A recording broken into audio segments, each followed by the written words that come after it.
So before we launch in, we do want to reiterate that COVID-19 is first and foremost a global humanitarian challenge. That said, as well as a humanitarian crisis, in many countries, it's also an education crisis.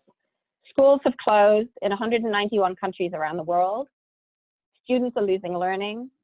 Parents are tearing their hair out. Teachers are having to get up to speed on new systems, and inequities are increasing. And so many school systems are now thinking, how can we safely return? And that will be the focus of this webinar. Move to the next page. So as we think about how education systems respond to the pandemic, we're thinking about this in 5 stages. And we're calling these the 5 Rs. So first of all, as the pandemic broke out, the first stage was really resolved. And it was addressing the immediate challenges, health and safety in schools. And then as it became apparent that schools needed to close down, rapidly and safely closing down school systems. The second phase is resilience, really coping with the implications of the COVID shutdown. And there were 3 elements of this. The first is the remote learning and assessment, which was the focus of our first webinar. The second is support to vulnerable students and ensuring equity. And that is also the focus of an article we just published on McKinsey.com. And the third is beginning to think about financial modeling for the future so that you make sure that you're ready for the rest of the stages. Today, we're going to be focusing on return, which is about creating a detailed plan to return the education system back to scale. And we're going to be focusing on school reopening in this particular webinar and the health and safety measures that need to be in place. But once school reopens, systems are also going to have to think about re-enrollment, about remediation, and about preparing for potential resurgence. Those questions are also critical. And then finally, future webinars, we will cover reimagine and reform, which is all about thinking, well, what are the innovations that we want to sustain from this crisis? What have we learned? And what can we bring forward? But then also taking stock of where we are in terms of progress to SDG 4, and what do we need to change in order to catch up lost time? So let us launch in. If we go to page 4, we can see that countries are at very different stages right now when it comes to deciding whether schools should be closed or open. The majority of countries around the world, I think it's 191 countries, remain closed, and that's impacting about 1.5 billion school children. But actually, some schools did stay open. So Sweden, for example, primary and secondary schools stayed open. In Taiwan, they extended a local break to late February to put in place health and safety measures. And then I'm sure you've been reading in the news, there are some schools that have recently reopened. So Denmark opened kindergarten and primary on April 15th, Norway, kindergarten on April 20th, and they plan to open primary on the 27th. Beyond that, there's several countries that are planning to reopen shortly. For example, here, France plans to reopen kindergarten through primary on May 11th. Germany, taking a little bit of a different approach, is planning to open the final years of primary and the final year of secondary on May 4th. So countries are taking very different approaches as they think about, well, what are our next steps? So we're actually going to share a little poll with you now to try and encourage a bit of interactivity. Priyanka will launch a poll, and we'd like to ask you, when do you think your system is planning to reopen? Thank you, Emma. So jumping right into the content, when it comes to reopening the school, this might seem like an overwhelming decision for decision makers. It's a new decision, but it's also a complex decision that requires to balance many dimensions and many competing decision factors. To help the decision making, we believe it's useful to go to a consecutive thinking in 3 steps. The first question is, when do you reopen and for whom do you reopen? We'll go through that in detail in a minute, but this basically rests on 4 key decision factors, and this probably will not be a 0 or 1 decision for most countries, and it also will not be the same decision across all countries and school systems, as the decision will in part depend on local context and student demographic. The second decision is once you have decided to reopen, how do you get ready to reopen? And to do that, we believe you need to think through at least 4 questions. The first of which is the one I think most people are obviously thinking about, is the health and safety. What are the measures you need to put in place to ensure a safe return to school for students, for teachers, for the family of students, and for society as a whole? We will spend quite a lot of time on that today. But there are also 3 other elements which people tend to spend less time on, and which we will cover at a later date. The second element is the question of re-enrollment. How do you make sure that all students get to work while some students might have drifted out of the school system during the confinement period? The third element is how do you ensure remediation? Even in the system which have put in place the best remote learning and distance learning during the confinement period, there is certainly a loss of knowledge during the period, or at least an acquisition of knowledge that is not as fast as it was before the crisis. So there will be a need to put in place remediation measures. And the fourth element, which is probably the longest term one, is the one in which in the coming months, we probably will not be out of the virus. I think there is a growing body of evidence that the virus might come back in waves across the next months and even the next year. I think many of you probably have saw the Harvard study that says that we might not get out of it before a few years. So as you get ready to reopen, you actually should be ready to plan for a possible resurgence. So that's the second element. How do you get ready to reopen? The third element, which also is important, is how do you ensure that you deliver on the reopening? Reopening school will be a major operational challenge, if only to put in place the health and safety measures. What do you need to put in place to make sure that these are actually put in place and that schools are able to handle the change and students are able to handle the change? That is the third element you need to put in place, which we'll hopefully also cover in a later discussion. Jumping on the first topic, jumping back on the first topic, we can share now back the results from the first poll.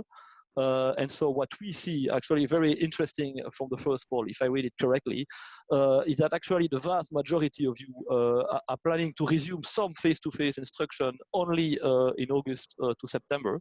To be honest, it's very interesting to see that such a strong result, given that we are seeing many countries, especially in Europe, trying to reopen before the end of the school year. But so I take it from you that many of you are indeed thinking about reopening not before August or September.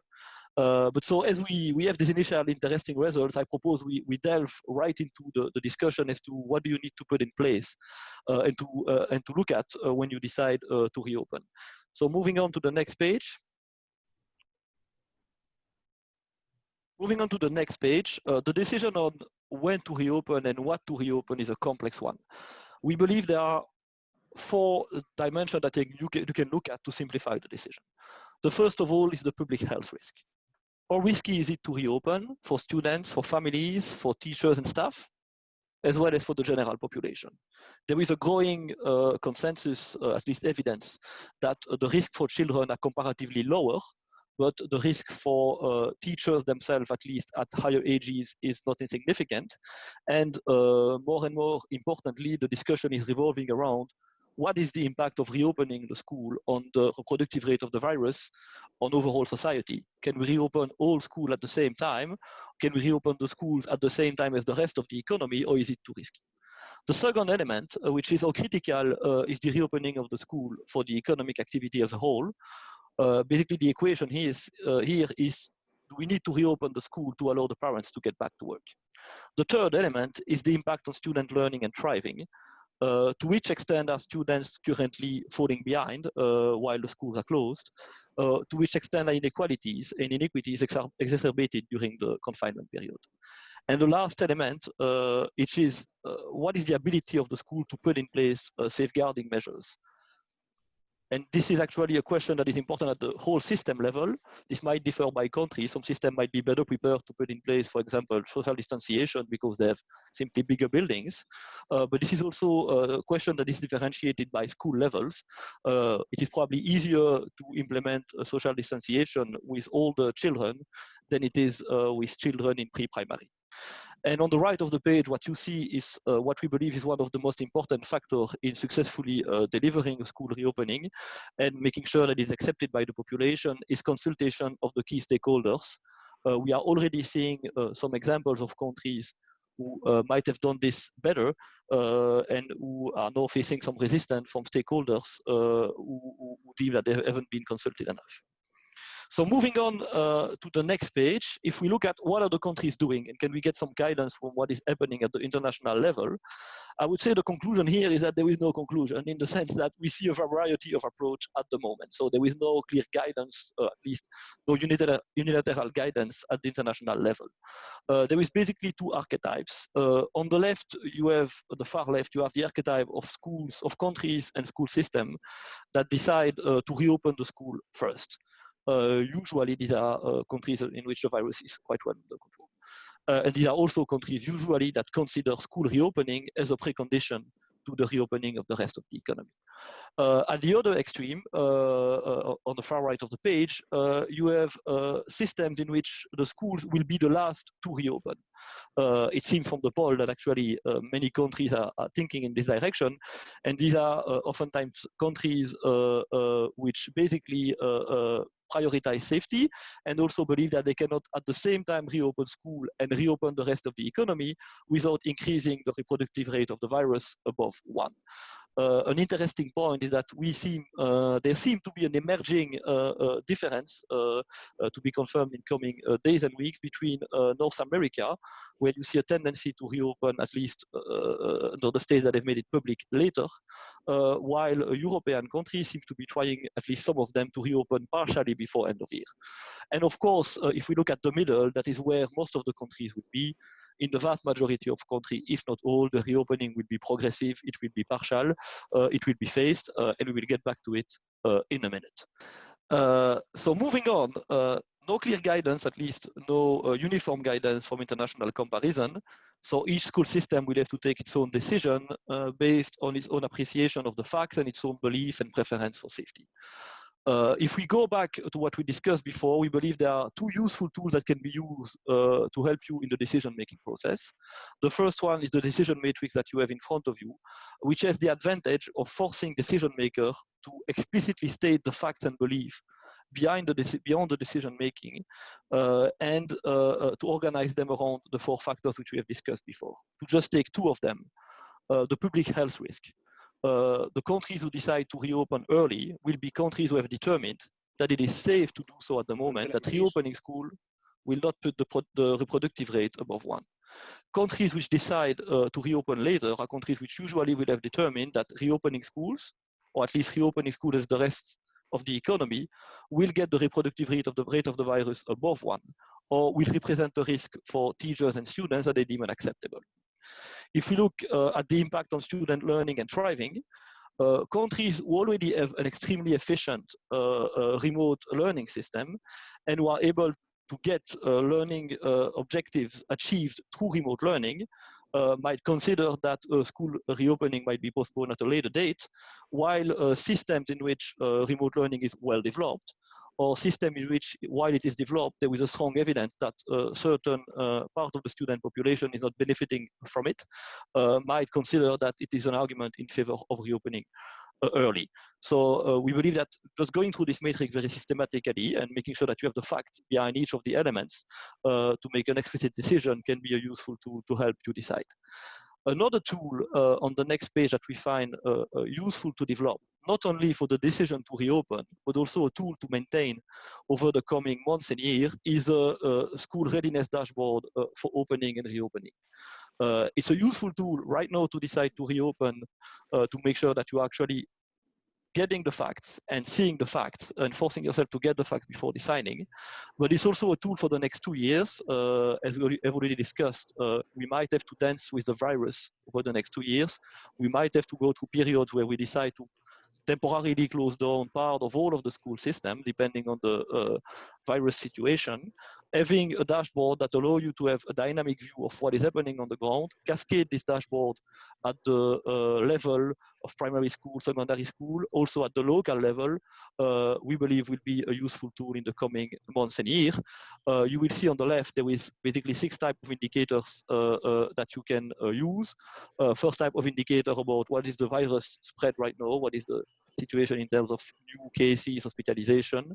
What is the current state of the health system? Actually, that is the variable that is probably the most looked at the moment.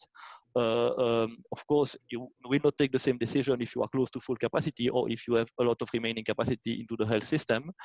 The economic health, the impact of school closure on economic health, we believe that the most relevant variable, which is available in many countries, is the share of families which have no option for childcare at home if all the workers go back to work in the family.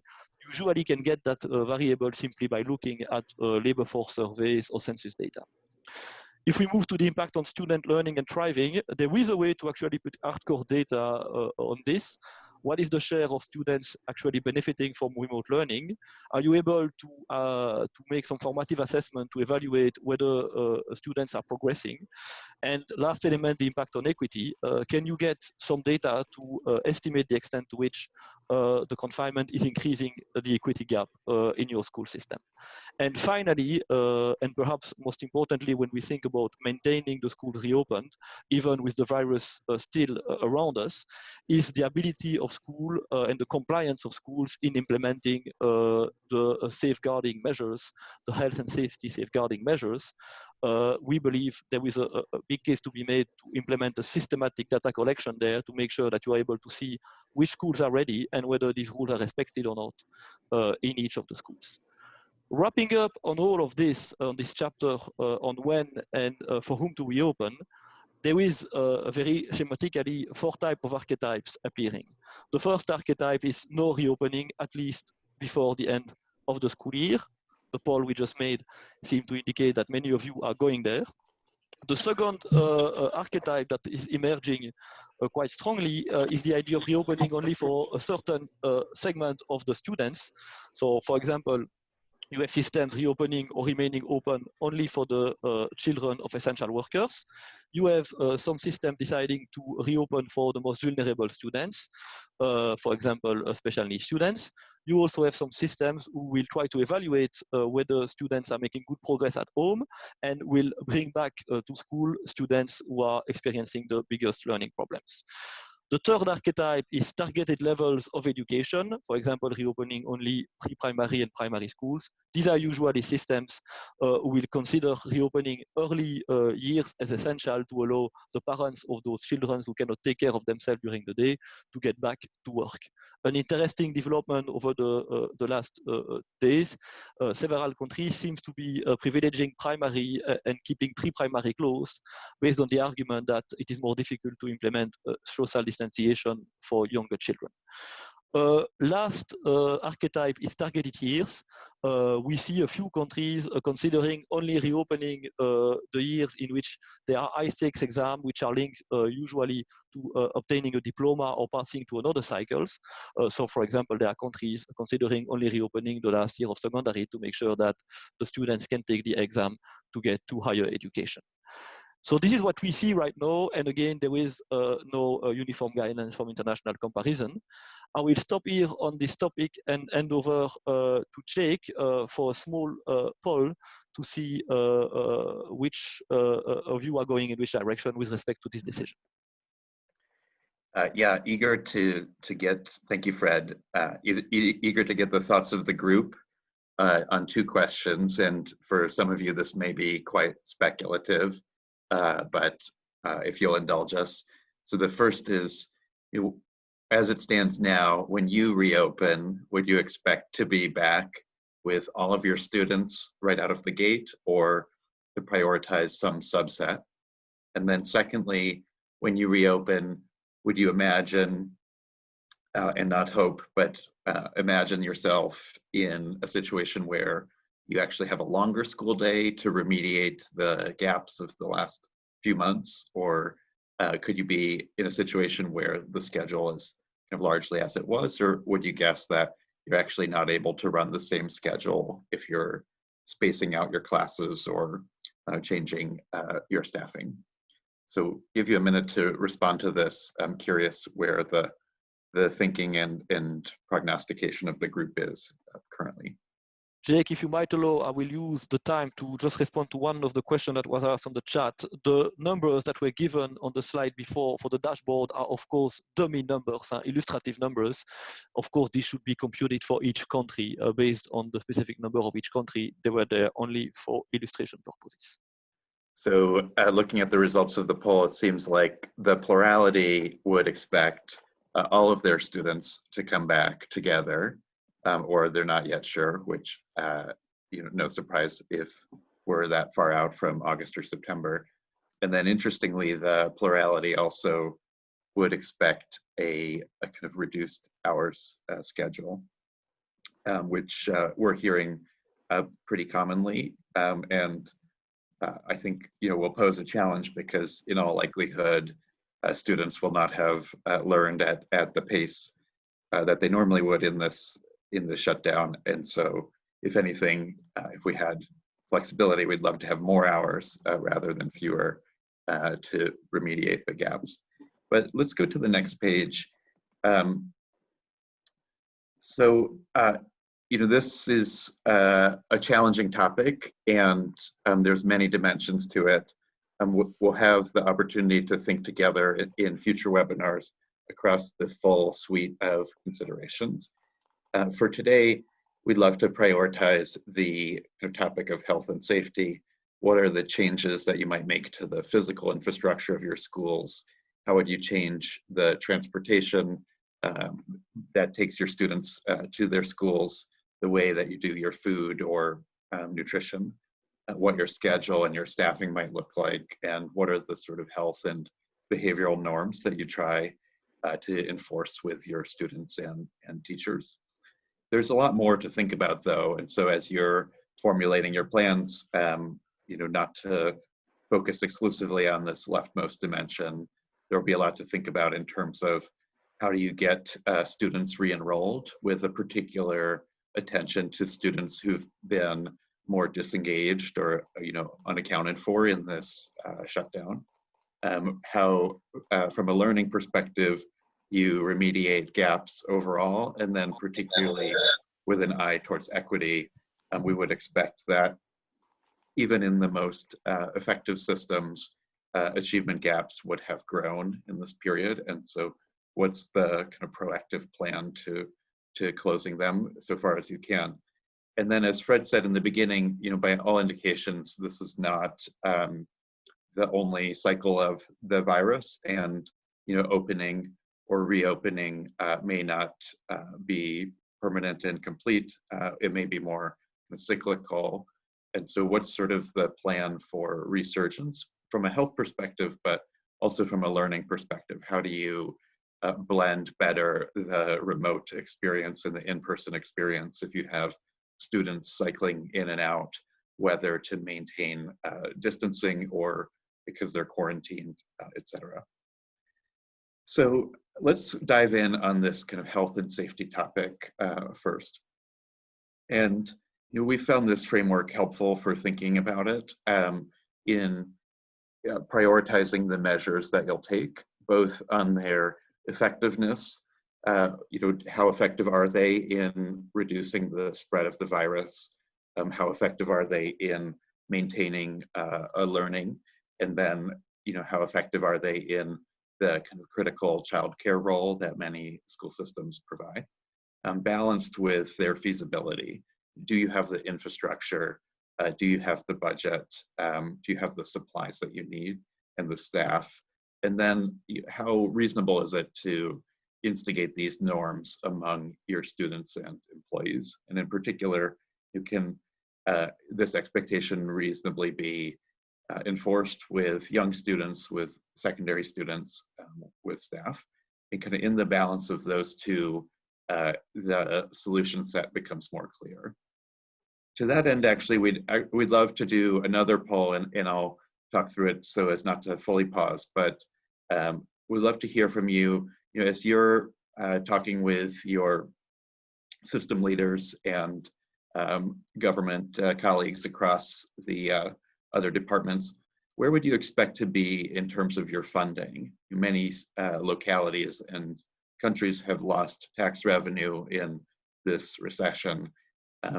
From the indications that you have, are you back with a better budget, a stimulus to make up for lost time and increase staffing, or are you likely facing a deficit relative to where you were, that your resources will be more circumscribed? So we'd love the thoughts of this group, and then we can dive into kind of what's possible.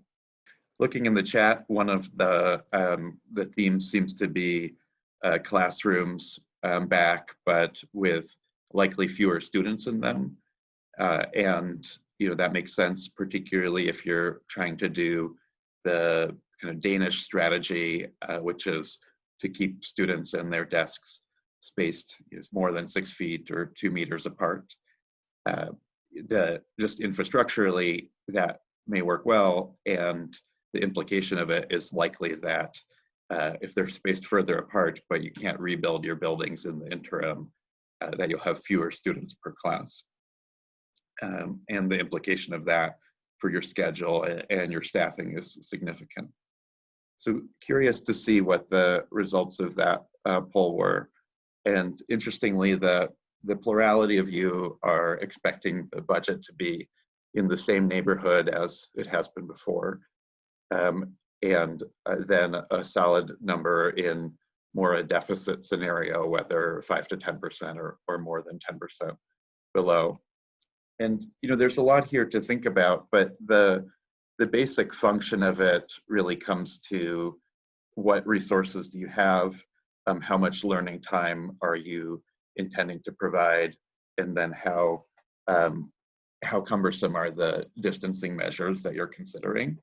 And within the same budget, plus distancing, in general, the impact is to have less learning time. If you have the same staff that you had before, but they're teaching smaller classes, or you're rotating a bell schedule, or only having certain students on certain days, the general impact of that will be to have less learning time. And the second imperative would actually be, as we were talking about before, to try to blend better that face-to-face and remote experience, because you might have students kind of rotating through, and you'd want more kind of continuity between the two modalities. Let's move to the next page. Would love to share too some of what we're seeing in terms of the tactical approaches that different systems are taking, or at least planning to take at the time that they reopen. And I guess I'd say of all of this, the jury is still out as to what works best and how best to kind of trade off these factors of safety and reducing the virus spread, maintaining learning as best you can, and not letting achievement gaps kind of grow any further than they already have, with the resource constraints that we face. But some of the things that we're seeing in this kind of physical infrastructure category, to be much more careful with what students are touching, to have a sort of retrofitted hand washing stations, sanitization, to have trash cans where they can throw things away that aren't things that they touch. These are lower cost, more straightforward. Likewise, to try to improve building ventilation. And then you get into things that are actually potentially more intensive and hard to pull off, the actual kind of physical reconfiguration of classrooms, the conversion of previous swing spaces into classroom spaces to allow you to have fewer students. So interesting options in terms of physical infrastructure on a kind of spectrum from high cost and a little bit of lead time involved to lower cost and kind of more straightforward and implementable. On the transportation side, a lot of this depends on how you transport your students to your school. If they walk, then things are more straightforward, and physical distancing is potentially a little easier. If they're on public transportation, a real question as to how to manage that. You could provide them masks and guidance. You could think about working with local authorities on a kind of dedicated car, but generally the opportunities there for virus spread more readily. One interesting case is the case with a lot of US systems, where they've taken responsibility for busing students. Could you actually either run more buses, just such that there's fewer students on them, and or could you change the routing so that within a given day, as a 10-year-old, I'm only exposed to 25 or 30 other kids on my bus, in my classroom, at recess, and thus you've kind of isolated cohorts even as you've reopened a school. The food service ideas, I think, are a little more straightforward to make the sort of flow of students through picking up their food easier, and less opportunities to kind of touch and share germs. Let's flip to the next page. So I don't think either the physical infrastructure or the transportation will be wild ideas. Again, a sort of range of measures to consider based, among other things, on the resources that you have available. In kind of coming back to school, and I'm seeing this a bit in some of the early openers in the parts of Japan where the virus has either not arrived or has subsided, and then in parts of Europe, there's a lot of question as to kind of how to schedule and how to staff. I mentioned that idea earlier of taking a cohort of students and sort of isolating them and their germs in a given day, such that you're kind of cordoned off even within a school. That has real scheduling implications, particularly in secondary, where students typically would have teachers with subject specialization. Is there actually an argument to be made for kind of de-specializing and having one teacher with the same cohort of students?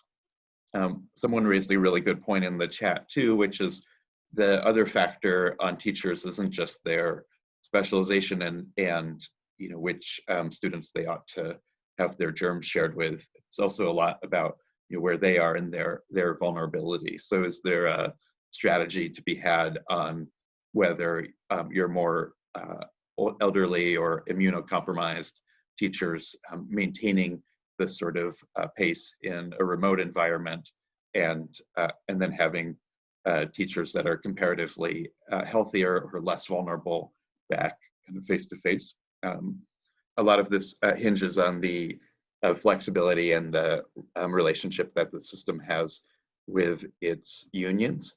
And this will be an interesting time, and maybe this is something to get started on now, even as you're expecting an August or September reopening, to kind of anticipate and negotiate special provisions in your contracts. In particular, around flexibility with scheduling.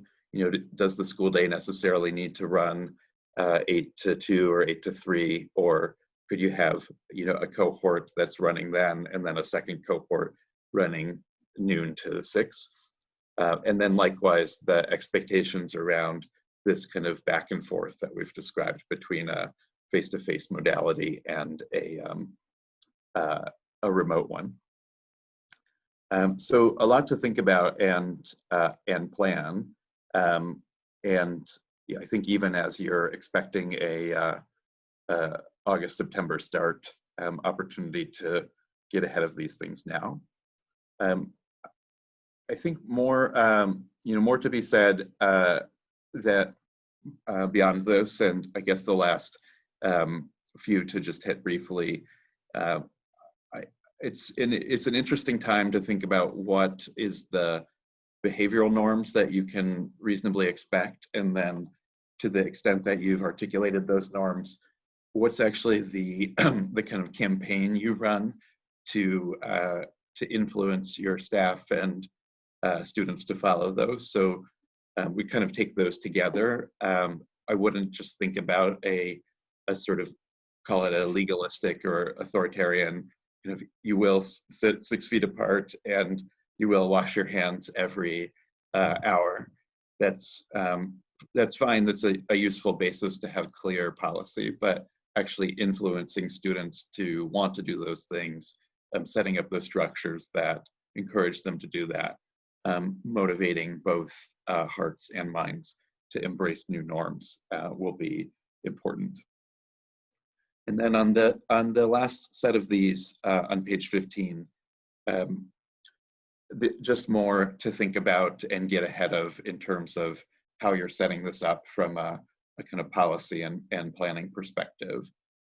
Can you make this gets back to the teacher contract, can you make your sick leave policies a little more flexible, where you really don't want a teacher needing to come to work because she feels like she's used her sick days, but she may still be ill.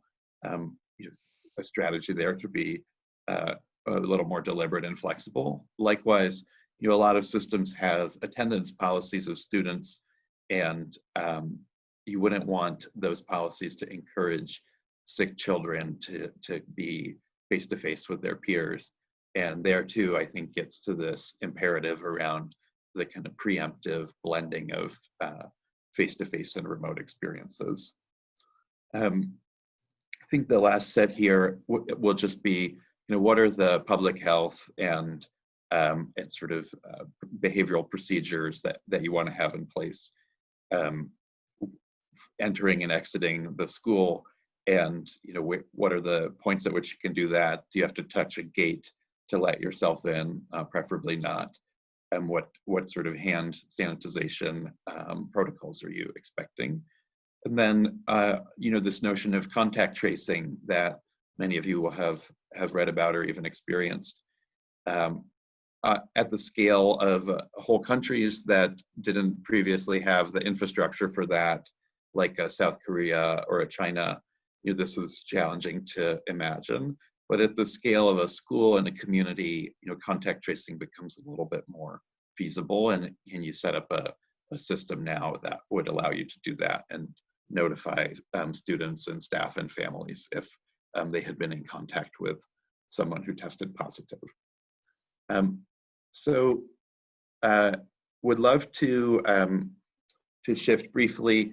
I think there's a few lessons to learn already in the experiences of other systems, but they generally fall on these sets of decisions that we've outlined here. I think to us, maybe not surprisingly, a lot of this is still unknown. And one of the best things that you can do to plan for it is to set up the structure within your system that can lead on this operationally and monitor and adjust as you go. You'll set out of the gate with a certain set of policies to balance safety and learning, and inevitably you'll need to adjust those as you see what's working or what's not. This, though, I think warrants a level of centralized visibility and guidance and decision making, even in a system that's historically been decentralized, as most of the US and European K-12 systems are. You'll want at that nerve center, actual kind of dedicated capacity to leading and making decisions for the system, a ability to communicate readily with schools, but also with other departments in government, and then ideally, real data, both specific to the schools themselves, the viral spread in those schools, also the progression or non-progression of learning and the experience and satisfaction of staff and parents. And a set of supporting functions in IT or finance, supply chain to continue to procure personal protective equipment. So if you haven't already, and there's opportunity, these types of kind of centralized nerve centers we've found quite helpful for making government response broadly and school response particularly as effective as possible. So I'd suggest let's pause there, and curious to hear from the group what sort of questions are top of mind, and thanks for you who've been chatting them already. Yes, thank you so much, Jake. We do have a little bit more than 10 minutes for questions. So in terms of questions, I'm actually going to go back to the beginning, and there were a few questions that came in more on the when to open and the for whom, and then we'll get to some questions that are coming in more recently about health and safety. So the first series of questions that came in, and Fred, this is for you, was around at what level should reopening decisions be made, given the fact that the virus may be doing different things in different localities, national, regional, district, school. And if countries or states are making the decisions and they're out of the hands of school districts and schools, then how do schools start planning for the fall? Yes, thank you, Emma. But first of all, to begin with, I think we should be quite modest on the answers we can give at the moment. It is a fast-moving environment, and as we have already discussed previously, it's really tough to come to definitive conclusion at the moment, but still sharing a few elements that come to mind. What we see, first of all, apart from the level at which decision is being taken, is that most systems are privileging an approach in which they don't oblige school to reopen. So it's usually offered as a possibility, and then there is a freedom left both to the school and to the individuals, both the students and the parents. So that's one element. The second element is that whatever the level of where the decision is being taken, there is also an empowerment of the local level for the implementation and checking that the measures that need to be put in place actually put in place. That being said, if we move to the actual decision making, first element is that it depends a lot on the tradition of the country and on the institutions of the country. And so not surprisingly, France initially you saw with a relatively centralized approach, or at least in the way it was being discussed initially. Other countries which have a tradition of more decentralized decision making, decentralizing it. That being said, again, what do we see as main tendency is a tendency to decide as high as necessary and as low as possible. For two reasons. The first reason is there are clear benefit of differentiation level to maximize individual freedom and maximize the number of students benefiting from schools. So if you look at the press, for example, from yesterday, going back to the example of France, there was indication that Emmanuel Macron was progressively moving to an approach of differentiating the policy by region in France, because clearly you have many countries, many school systems in which the level of virus is very different, and there are regions which are basically without virus, and you can clearly reopen them. So there is a clear benefit from allowing differentiation at the local level based on clear evidence on the spread of the virus. At the same time, the virus doesn't know frontiers, and the virus will travel with anybody who is traveling. And so the decision needs to be taken as high as necessary to take into account of these externalities.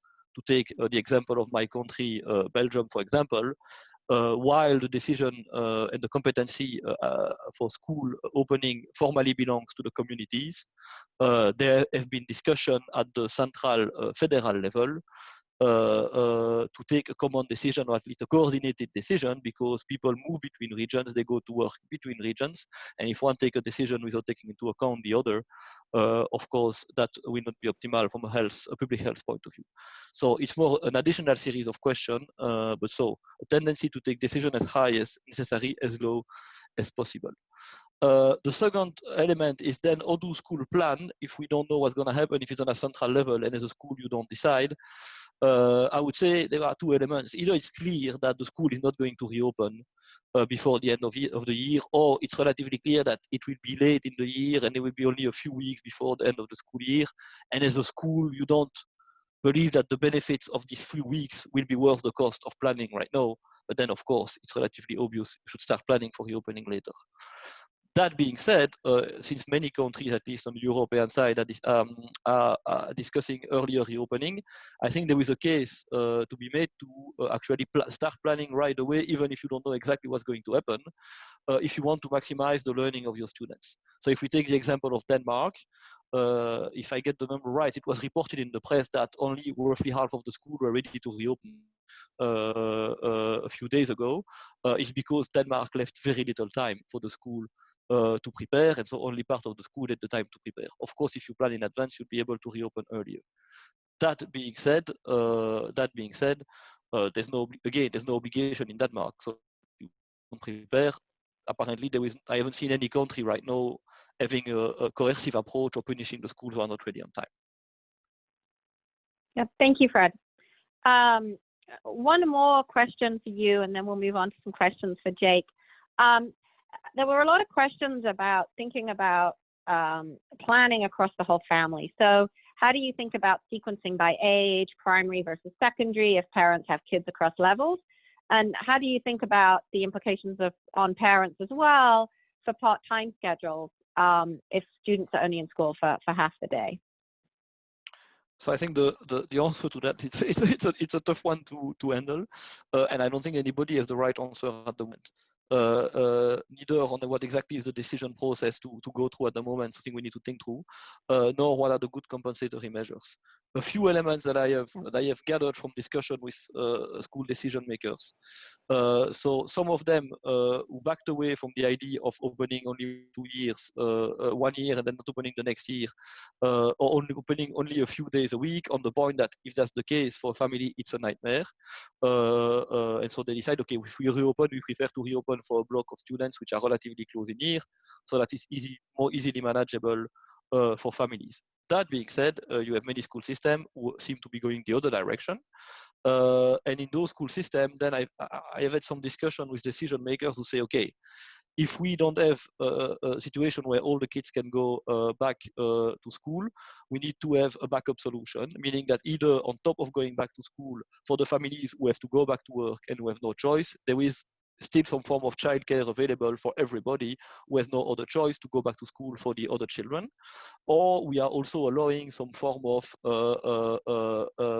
common childcare between different families. So while we are allowing big meetings, we might allow a small group of family to all the time share the childcare activities. For example, if you are doing it with 3 or 4 families, basically you can go back to work 4 or 5 days a week, and the child of the rest of the day for the children who are not back at school. But again, this is an area probably we will learn a lot over the coming weeks, and we will on our side keep pushing the thinking. No, absolutely. I mean, one of the big challenges of this is that everyone is going through exactly the same questions at exactly the same time, and we can't point to anyone who has successfully managed this 5 years ago. We're all experimenting real time. So a question for Jake. How do you think about risk to teachers and teacher willingness to return, as well as parent and student willingness to return, even if health and safety measures are in place? They may not be willing to come back into the classroom due to the risk to themselves. Yeah, I think that's a really important question, and one where, as with many of these, we'll know a lot more in 2 weeks, and then we'll know a lot more in 2 months. I mean, in general, I think it's unreasonable to ask a teacher to put his or her health at risk, and the health of their families if you're still in a situation where virus is transmitted frequently. So no easy answer. One wondering is whether you can, historically teachers have specialized chiefly on the basis of age and subject, primary versus secondary, science versus social studies. If in this next few years, there could be new bases of specialization, so a sort of remote learning specialist, a more remedial tutoring, small group engagement virtually. So I think, big questions, and a lot of it hinges on where we are in our public health response and what's kind of Yes, maybe to complete, maybe Emma, to complete on what Jake was saying. So over recent days, so a few weeks ago, there was a lot of talk about the serology test and only allowing teachers who have passed serology tests to come back to school. I think everybody is a bit calmed down on this topic. It might come back when the serology tests are at scale and they are reliable, but I think most of us have seen the WHO articles in recent days. We are not there yet. That's the first element. But the second element is, at least for all the school leaders I have talked to, there was nobody considering, of course, an obligation to go back to school before end of year for teachers who don't want to do it. And actually some of them clearly recommending, if not mandating, then teachers at older age, older tenure, or with pre-existing conditions, which are linked with higher comorbidity risk, would not come back to school, even if some of them are wondering whether they can mandate it from a legal point of view and an equity point of view. So clearly nobody obligating teachers to come back, at least for the moment from what I've seen. And the last element, many school systems discussing prioritization of extremely frequent testing for teachers, at least. A discussion around that, although the health benefit of virological testing frequently on just a subset of the teachers is not necessarily obvious. Thank you, Fred. Two more questions. One which I think is really important here. The first, so Jake, for you, hopefully your connection is back. There's a bunch of questions around our budgets are being cut, but we expect our costs to go up. How do we cope with that? And how do you deal with the fact that feasibility is so different for different schools within districts and countries? Schools might have older infrastructure, rural schools have buses, high need schools maybe have crumbling infrastructure. How does that influence reopening schedules and then resourcing decisions? Yeah, I think to come back to kind of the original framework, there's on each of these sort of dimensions, there's a range of options in terms of what how aggressive you want to be in reducing virus transmission, and then also what you think is possible in terms of maintaining some semblance of learning in a remote environment. And there's no easy answers. In general, we're going to be remote learning, unfortunately for most, is generally going to be less productive than face-to-face until we get better at it. And even then, it'll likely be less equitable than face-to-face with kind of infrastructure differences on the basis of income. So we're going to be trading off kind of public health and transmission risk, lost learning time, and then doing this within whatever resources we have at our disposal. I do think it would be, it's always a good time to look at your budget and think about, is this really allocated against what I care about and what my stated priorities are? In this case, is there opportunity for savings that you could reinvest to extend the school day, or to have your teachers taking on kind of one-on-one or small group virtual tutoring after the typical school day? Is there opportunity to reallocate between spending that benefits upper middle income students and spending that benefits lower income students? And if you're facing resource constraints as a system, how can you sort of systematically prioritize students who are more vulnerable and for whom remote learning isn't really working? If you have that extended school day, or you have a special session during a summer break or a winter break, prioritizing access to that on the basis of income or of kind of lost learning. But I think, unfortunately, no easy answers. And then for budget and broader government decision makers, a real need to stimulate learning with after this virus period. We need likely more resources, not fewer, even in a crunched budget environment. Thank you, Jake. Maybe Emma, just to ahead. react before we close, to react on some people on the chat are saying that they are more than happy to share standard operating procedures on procedures they have been put in place in their school system. If you ask for the document, you can share it with Emma's assistant. We would be more than happy to then, if we redo another webinar like this, kind of have a cumulative summary of all of this to make sure that not everybody is reinventing the wheel. I think we need to stick together at this moment. So we'd be more than happy to act as a knowledge accumulator on this topic and sharing. Absolutely. If you shoot stuff through to us, then we can make sure that you don't all have each other's emails, but we can make sure that you get materials from each other. So thank you so much. I realize that we are at time. There are still a lot of questions open, and you all and we all will be grappling with those over the next coming weeks and months. But thank you again, and look for an email from us around receiving the deck and also receiving other materials. Thank you so much. Stay safe and have a great day.